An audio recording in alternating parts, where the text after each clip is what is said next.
Assalamualaikum warahmatullahi wabarakatuh. Halo teman-teman, jumpa kembali dengan saya Romi dari Nurfuad, serta latar CPNS Kementerian Pertahanan golongan 2 gelombang 5. Oke, pada kesempatan kali ini saya akan menjelaskan materi tentang akuntabilitas. Teman-teman, apakah sudah tahu apa itu akuntabilitas? Oke, langsung saja ya. Akuntabilitas adalah pertanggungjawaban yang harus dicapai yang merujuk pada kewajiban setiap individu, kelompok, atau institusi yang menjadi amanahnya, yaitu terwujudnya nilai-nilai publik.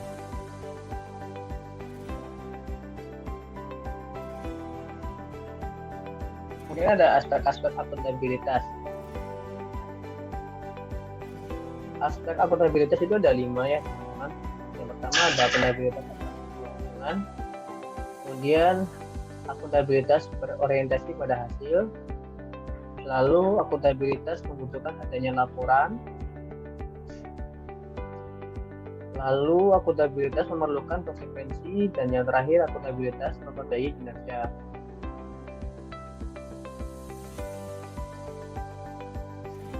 Akuntabilitas publik memiliki 3 fungsi utama, yaitu untuk menyediakan kontrol demokratis, untuk mencegah korupsi dan penyalahgunaan kekuasaan, dan yang terakhir untuk meningkatkan efisiensi dan efektivitas. Kemudian tingkatan akuntabilitas dimulai dari yang mendasar itu ada individu ya teman-teman, lalu kelompok, kemudian organisasi, dan yang paling tinggi itu stakeholder. Mekanisme akuntabilitas. Dimensi mekanisme akuntabilitas yaitu akuntabilitas kejujuran dan hukum. Kemudian ada akuntabilitas proses. Lalu ada akuntabilitas program, dan yang terakhir akuntabilitas kebijakan. Kemudian mekanisme akuntabilitas birokrasi Indonesia. Itu ada perencanaan strategis, kontrak kerja, dan laporan kinerja. Oke, selanjutnya menciptakan lingkungan kerja yang akuntabel. Jadi dari kepemimpinan, di mana pemimpin memberi contoh kepada orang lain. Kemudian ada transparansi, tujuannya mendorong komunikasi dan kerjasama, meningkatkan akuntabilitas dalam kepengurusan, meningkatkan kepercayaan dan keyakinan kepada pimpinan. Lalu integritas, itu kesesuaian antara perkataan dan tindakan. Tanggung jawab, kewajiban dari individu atau lembaga terhadap setiap tindakan yang telah dilakukan. Lalu keadilan merupakan landasan utama dari akuntabilitas. Kepercayaan, lingkungan akuntabel ada dari hal-hal yang dapat dipercaya. Lalu kejelasan, mengetahui kewenangan, peran, dan tanggung jawab. Selanjutnya ada keseimbangan. Kerja yang baik harus disertai keseimbangan kapasitas sumber daya dan keahlian yang dimiliki. Lalu organisasi, kinerja yang diharapkan organisasi. Dan yang terakhir konsistensi, menjamin stabilitas untuk mencapai lingkungan yang akuntabel. Langkah-langkah menciptakan framework akuntabilitas, yaitu menentukan tujuan yang ingin dicapai dan tanggung jawab yang harus dilakukan. Kemudian melakukan perencanaan atas apa yang diperlukan untuk mencapai tujuan. Selanjutnya, melakukan implementasi dan memantau kemajuan yang sudah dicapai. Lalu memberikan laporan hasil secara lengkap, mudah dipahami dan tepat waktu. Dan yang terakhir, melakukan evaluasi hasil dan menyediakan masukan atau feedback untuk memperbaiki kinerja yang telah dilakukan melalui kegiatan-kegiatan yang bersifat korektif. Kemudian ada akuntabilitas dalam konteks, yaitu transparansi dan akses informasi, kemudian praktek kecurangan dan perilaku korup, penggunaan daya milik negara, penyimpanan dan penggunaan data, dan informasi pemerintah konflik kepentingan.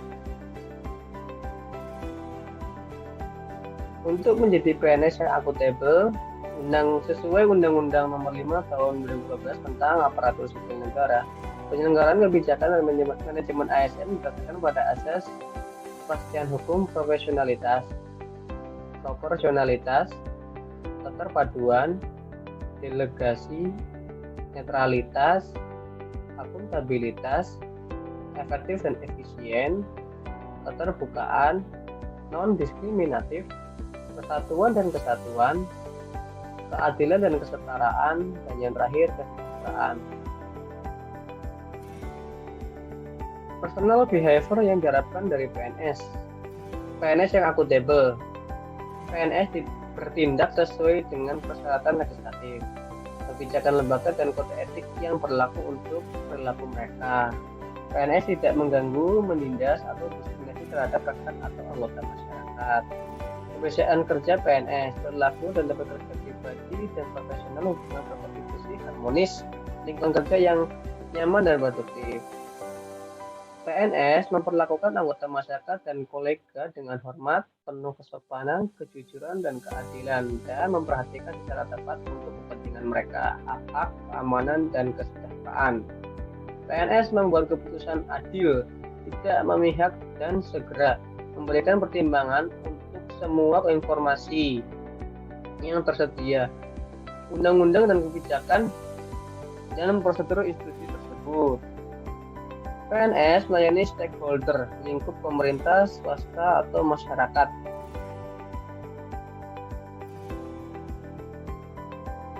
Perilaku berkaitan dengan transparansi dan akses informasi. PNS tidak akan mengungkapkan informasi resmi atau dokumen yang diperoleh lain seperti yang dipersyaratkan oleh hukum atau otoritas yang diberikan oleh institusi. PNS tidak akan menyalahgunakan informasi resmi untuk keuntungan pribadi atau komersil untuk diri mereka sendiri atau yang lain. PNS akan mematuhi persyaratan legislatif, kebijakan setiap instansi, dan semua arahan yang sah lainnya mengenai komunikasi dengan menteri, staf menteri, anggota media, dan masyarakat pada umumnya. Menghindari perilaku yang curang dan koruptif. PNS tidak akan terlibat dalam penipuan atau korupsi. PNS dilarang untuk melakukan penipuan yang menyebabkan kerugian keuangan aktual atau potensial untuk setiap orang atau institusinya. PNS dilarang berbuat curang dalam menggunakan posisi dan kewenangan mereka untuk keuntungan pribadinya. PNS akan melaporkan setiap perilaku curang atau korup. PNS akan melaporkan setiap pelanggaran kode etik kepada mereka. PNS akan memahami dan menerapkan kerangka akuntabilitas yang berlaku di sektor publik. Selanjutnya, perilaku terhadap penggunaan sumber daya negara. PNS bertindak dan mengambil keputusan secara transparan. PNS menjamin penyimpanan informasi yang bersifat rahasia. PNS mematuhi perencanaan yang telah ditetapkan. PNS diperbolehkan berbagi informasi untuk mendorong efisiensi dan kreativitas. PNS menjaga kerahasiaan yang menyangkut kebijakan negara. PNS memberikan informasi secara benar dan tidak menyesatkan kepada pihak lain yang memerlukan informasi terkait kepentingan kedinasan. PNS tidak menyalahgunakan informasi intern negara, tugas, status, kekuasaan, dan jabatannya untuk mendapat atau mencari keuntungan atau manfaat bagi diri sendiri atau untuk orang lain. Perilaku berkaitan dengan konflik kepentingan. PNS harus dapat memastikan kepentingan pribadi atau keuangan tidak bertentangan dengan kemampuan mereka untuk melakukan tugas-tugas resmi mereka dengan tidak memihak. Ketika konflik kepentingan yang timbul antara kinerja tugas publik dan kepentingan pribadi atau personal, maka PNS dapat memilih untuk kepentingan umum. PNS memahami bahwa konflik kepentingan sebenarnya dianggap ada atau berpotensi ada di masa depan. Jika konflik muncul, PNS dapat melaporkan kepada pimpinan secara tertulis untuk mendapatkan bimbingan mengenai cara terbaik dalam mengelola situasi secara tepat. PNS dapat menjaga agar tidak terjadi konflik kepentingan dalam melaksanakan tugasnya. Next, mengambil keputusan yang akuntabel. Tahapannya mampu mengutamakan kepentingan umum, memastikan tindakan dan keputusan yang berimbang dan tidak biasa. bertindak adil dan mematuhi prinsip-prinsip di proses. Kemudian akuntabel dan transparan, melakukan pekerjaan secara penuh, efektif dan efisien. Kemudian berperilaku sesuai dengan standar sektor publik, kode sektor publik, etika sesuai dengan organisasinya. Kemudian mendeklarasikan secara terbuka bila terjadi adanya potensi konflik kepentingan. Keterkaitan akuntabilitas dalam agenda nilai-nilai dasar ASN. Akuntabilitas diperlukan sebagai modal dasar ASN dalam menjalankan tugasnya agar supaya ASN tersebut bertanggung jawab atas segala kewajiban yang harus dicapainya, profesional dan berintegritas saat menjalankan tugas dan jabatan. Kemudian refleksi nilai-nilai internalisasi atau testimoni, implementasi nilai akuntabilitas yang dapat diterapkan di lingkungan kerja, contohnya kita melegalkan praktik gratifikasi dan korupsi, misal datang dan pulang di tepat waktu. Kemudian kita membeda-bedakan pasien BPJS ataupun sekian learning journal tentang materi akuntabilitas. Terima kasih. Wassalamualaikum warahmatullahi wabarakatuh.